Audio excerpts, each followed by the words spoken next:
সকাল সকাল আমি প্রজেক্ট করতে বসে গেছি। এই যে এটা হচ্ছে ইংলিশ প্রজেক্ট, আরও অনেক প্রজেক্ট করেছি। কি জানি কি হবে, অনেক টেনশন হচ্ছে, পড়াশোনাও হয়নি, 21 তারিখে পরীক্ষা। যাই হোক, গুড মর্নিং তোমাদের সবাইকে।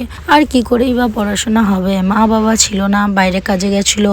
আর এই আমি টিউশনিও যেতে পারিনি পড়তে।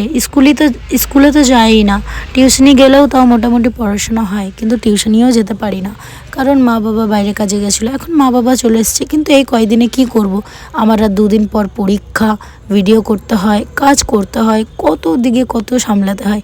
তারপরে মাঝে মাঝে ভাবছি পড়াশোনা ছেড়ে দেবো, তারপরে আবার ভাবছি যে না না, এত দূর কষ্ট করে পড়াশোনা করলাম, ছোটোর থেকে তো পড়তে পারিনি, কিন্তু লেট করে ভর্তি হয়েছি যখন, তাহলে পড়াশোনাটা কন্টিনিউ করি। এইচএসটা তো দিই অন্তত, 10-এ পড়ছি এখন। সব দিকেই টেনশন হচ্ছে, একদমই পড়াশোনা হয়নি। 2-3 দিন ধরে অনেকগুলোই প্রজেক্ট করেছি, আরও কিছু বাকি আছে, সেগুলোও করতে হবে।